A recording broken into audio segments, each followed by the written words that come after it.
Hi, my name is Steve Mass. I'm the President and Chief Innovation Officer here at Delvinia, which is a global research tech company.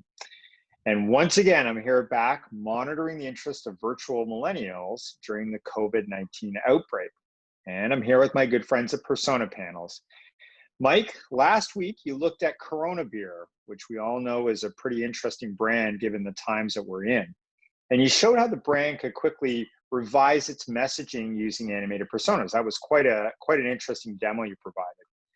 And because it only takes a few minutes to run these messages through animated personas and obtain interest scores, today Mike's actually going to dig into a number of new Corona Beer messages and show you how easily it is to change those interest scores.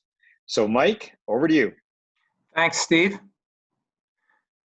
Let's start with an understanding of what animated personas are all about. They're built with machine learning in mind and can represent segments of consumers or any targeted group that's of interest to a company. Many times we'll take a company's segmentation data and then create animated personas. But if that isn't available, we can use other primary survey data and even qualitative findings. The bottom line is there are many ways to build animated personas. The key is that while traditional segments are built from data that ages over time and really isn't continually used for research projects for that matter, animated personas always represent data that is current. And in terms of what animated personas can do once they're built, they can look at a company's messages, concepts, and ideas and indicate interest as well as the importance of the specific information being reviewed right down to the sentence that serves as the key element in the entire piece.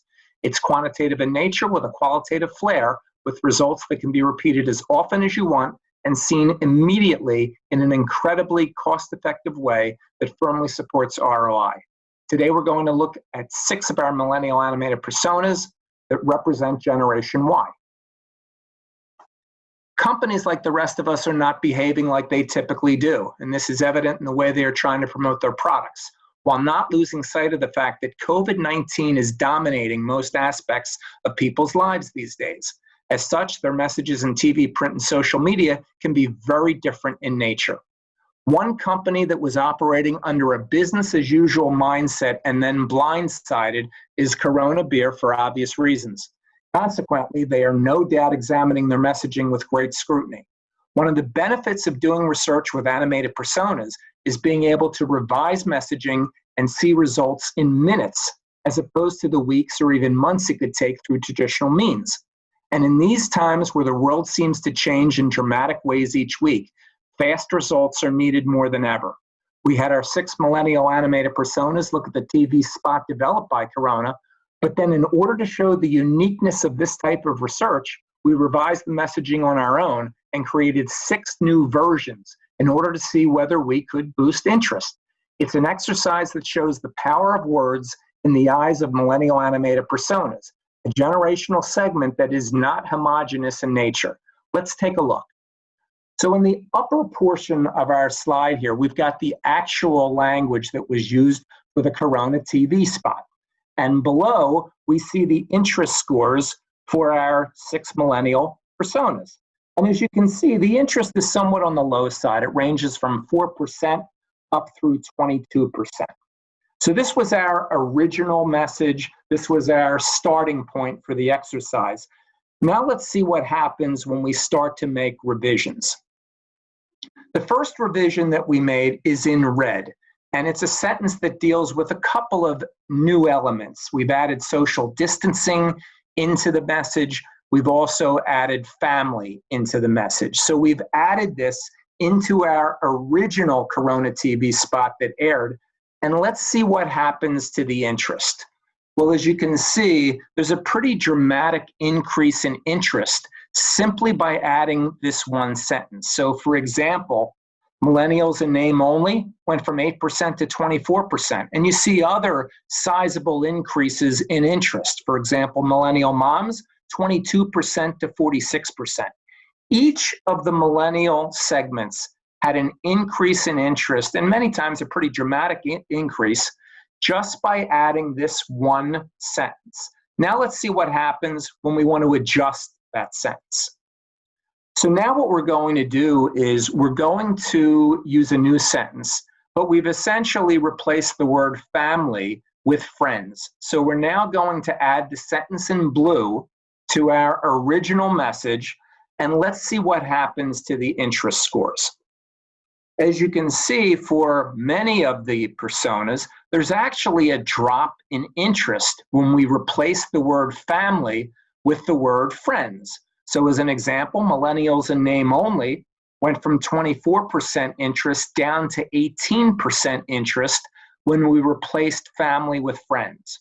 Don't Call Me a Millennial also had a drop from 28 to 23%. Millennial moms went from 46% to 42%. Tech geek millennials, which had low interest to begin with, stayed the same.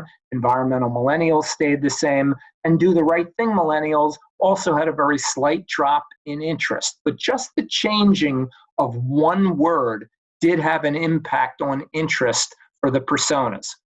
Now let's continue to look at another revision that we made. And here you'll see the new sentence in green. And the difference here is that now we're still using social distancing as our main component in the message, but now we're going to combine friends and family. And let's see what happens when we test the original message, and now we've added the sentence in green. Well, as you can see, some of the personas are going up now, because we've got millennials in name only. They moved from 18% when we used friends. Now that we've added friends and family, we've reached the highest interest score yet, 25% for that persona. Don't Call Me a Millennial also has its highest percent at 30%. Millennial moms at 47% is the highest. Do the Right Thing at 34% is also its high watermark at this point. Environmental millennials and tech geek millennials have been pretty consistent up to this point. So adding some of these hasn't had a dramatic impact on them. Now we're going to continue. And here's what we're going to do next. We're going to add a new element to the messaging, and we're going to add travel into the mix. So we're keeping social distancing, but we're now adding something about travel into the TV spot, into the message. And now we're going to look at how the addition of travel affected things when we also keep family in at the end of the sentence. So what happens here? Well, it's a bit of a mixed bag. For millennial moms, this has achieved the highest interest score up to date, now at 50%. Millennials in name only, that had a slight drop in interest from 25% to 24%. Don't Call Me a Millennial also had a slight drop. Environmental millennials stayed the same, as did Do the Right Thing millennials. So interesting here, and Tech Geek increased for that matter as well. What's interesting is that a change in language doesn't always have the same effect across the board for these millennial segments. And in this case, the addition of a new idea in terms of travel produced an increase for some millennials, but a drop in interest for others. Now let's take it a step further. We're going to keep with travel, so we're going to keep that in the mix here. So we've got travel, we still have social distancing, but now again, we've replaced the word family with the word friends. Now, first time we did this, going from the red sentence to the green sentence, there was a drop in interest when we went from family to friends. Is that going to be the case again when we look at interest? And here's what happens. Yes, the change from family to friends causes a drop for the most part for these millennial segments. So millennials in name only went from 24% when we had travel included with family, but now down to 19% when we just include friends. Don't Call Me a Millennial also had a drop. Tech geek millennials, a slight drop. Millennial moms, 4% drop in interest. Environmental millennials did not change, but Do the Right Thing also had a slight drop. So we're learning that something as tiny as family versus friends does have an impact on the way personas are reacting to this particular message.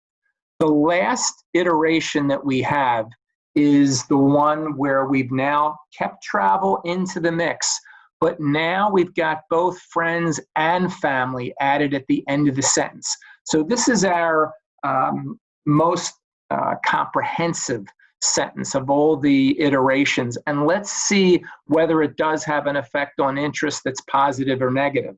And as you can see, there has been a climb in interest for some. So millennials in name only, adding travel and adding friends and family at the end produced the highest interest score. Don't Call Me a Millennial also went up in interest compared to the prior sentence, but overall, the sentence that included social distancing and good time with friends and family was the version that achieved the highest interest. Tech Geek Millennials, still pretty much consistent from one version to another. Millennial Moms went back up in interest when we added this, and 50% was its top mark that was achieved.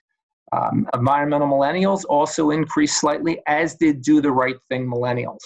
So when we look to summarize this, if we look across the Millennial Animated Personas to look at the average interest score, but when we started with social distancing and family, and that was the first revision that we made when we added that to the main message, but we were at 26%.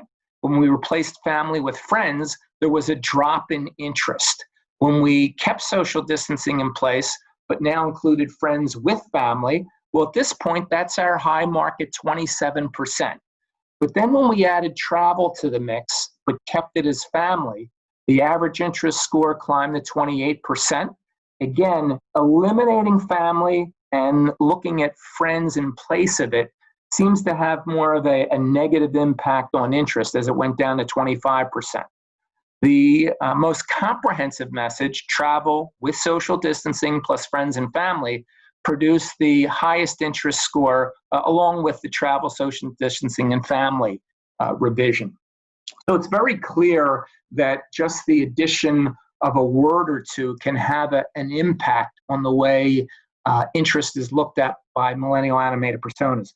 I think one of the important points here, Steve, is that in order to produce this type of information, it literally takes minutes once the messages have been put together by a company. So the back end is really no time at all to understand what the interest scores are. But I think in some ways even more important than that, the key is for companies that rather than thinking in terms of weeding down their information to arrive at, let's just say, 3 iterations that they would go ahead with for testing, because of the way that this can be done so quickly and so economically, companies really can think in the opposite manner, which is instead of trying to put all the resources toward arriving at only 3 messages, let's say, you're better off arriving at 10, 20, 30 messages that you're going to test, because it's going to ensure that it's something that could be really important is not going to be left behind because it will have had an opportunity to get tested. That's one of the beauties of working with millennial animated personas and doing this type of research. Yeah, Mike, I was going to just ask you, how long did it take you to actually produce each one of those? And so literally you can do them in minutes. Steve, all of this data, once the iterations were produced and put into the system, less than 5 minutes. Wow, that is incredible. What a fantastic piece of research. Again, I'd almost call it, it's almost play research in a way, how you've done this. You can play with the different messaging and test different things in real time just to get to that sweet spot or really hone in on that target audience you're looking for. So once again, Mike, fascinating, fascinating, fascinating. Again, anybody who wants this report or just to sign up and see sort of these weekly videos, please fill in your information and you'll get a weekly report sent to you.